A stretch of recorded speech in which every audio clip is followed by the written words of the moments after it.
દ્વારા દેશના સ્વાતંત્ર્ય ચળવળના પ્રેરણાસ્થાન રહેલા રાષ્ટ્રગીત વંદે માતરમના 150મા વર્ષના ઉપક્રમે વિશાળ સ્તરે ઉજવણી કરવાનો નિર્ણય લેવામાં આવ્યો છે।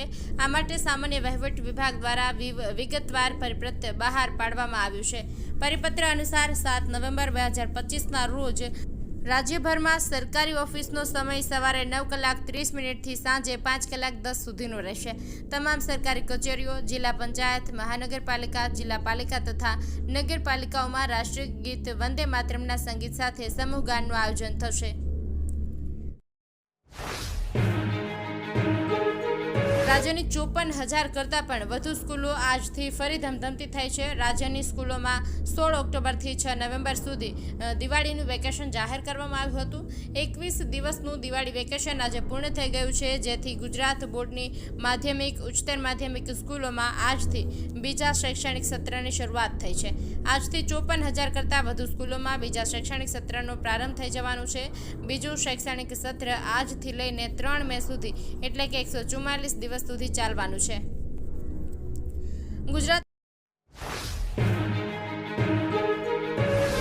ગુજરાતમાં કમોસમી વરસાદના કહેરથી પાક નિષ્ફળ જવાથી કંટાળેલા ખેડૂતોની પીડાને વાચા આપવા માટે કોંગ્રેસે આજે ગીર સોમનાથના વેરાવળ સોમનાથથી ખેડૂત આક્રોશ યાત્રાનો પ્રારંભ કર્યો છે।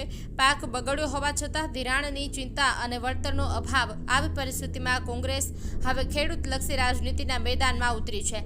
પ્રદેશ કોંગ્રેસ પ્રમુખ અમિત ચાવડાની આગેવાનીમાં શરૂ થયેલી આ યાત્રા સૌરાષ્ટ્રના 11 જિલ્લામાં ખેતરે ખેતરે જઈ ખેડૂતોની વેદના સાંભળશે અને દ્વારકામાં એનું સમાપન થશે। યાત્રાના પ્રારંભ પ્રસંગે યોજાયેલી જનસભામાં નેતાઓએ આક્રમક સંબોધન કર્યું હતું। આ યાત્રામાં સ્થાનિક કોંગ્રેસના નેતાઓ, કાર્યકરો અને મોટી સંખ્યામાં ખેડૂતો ઉત્સાહભેર જોડાયા હતા।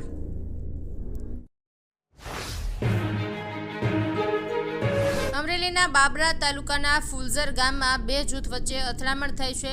લગ્ન પ્રસંગમાં ઘોડીને ટ્રેક્ટર અડી જવાના કારણે બબાલ થઈ હતી, જેણે ઉગ્ર સ્વરૂપ ધારણ કર્યું હતું। આ જૂથ અથડામણમાં એક વ્યક્તિનું મોત જ્યારે 9 વ્યક્તિઓ ઇજાગ્રસ્ત થયા છે। આ સમગ્ર મામલે પોલીસ ફરિયાદ નોંધવાની તજવીજ હાથ ધરાઈ છે। આ અંગે મળતી માહિતી મુજબ બાબરા તાલુકાના ફુલઝર ગામમાં 2 અલગ અલગ જ્ઞાતિના શખ્સો વચ્ચે અથડામણ થઈ હતી, જેમાં એકનું મોત થયું છે જ્યારે 9 લોકો ઇજાગ્રસ્ત થયા છે। જે તમામ ઇજાગ્રસ્તને ગોંડલ અને બાબરાની અલગ અલગ હોસ્પિટલમાં ખસેડવામાં આવ્યા છે।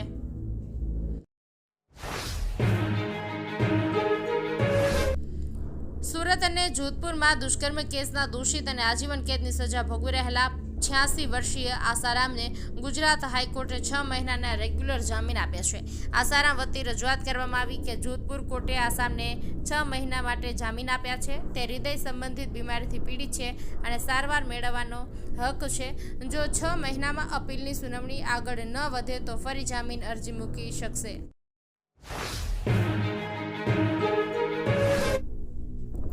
વડોદરા શહેરના હૃદય સ્થળ માંડવી ખાતે આવેલા શ્રી નરસિંહજી મંદિરનો 288મો પરંપરાગત વરઘોડો આજે ભક્તિભાવે અને ધામધૂમથી નીકળ્યો હતો। ભગવાન નરસિંહજીની પાલખી નિજ મંદિરથી વિધિવત રીતે બહાર પધારતા જ ભક્તોમાં આનંદની લહેર દોડી ગઈ હતી। શહેરના વિવિધ વિસ્તારોમાંથી હજારો ભક્તો વરઘોડાનો લાભ લેવા માટે ઉમટી પડ્યા હતા। ફૂલોના વરસાદ વચ્ચે ભગવાનના જયઘોષના નાદ ગુંજી ઉઠ્યા હતા। મોડી રાત્રે વરઘોડો તુલસીવાડી ખાતે પહોંચશે, જ્યાં તુલસી વિવાહનું ધાર્મિક વિધિપૂર્વક આયોજન કરવામાં આવ્યું છે।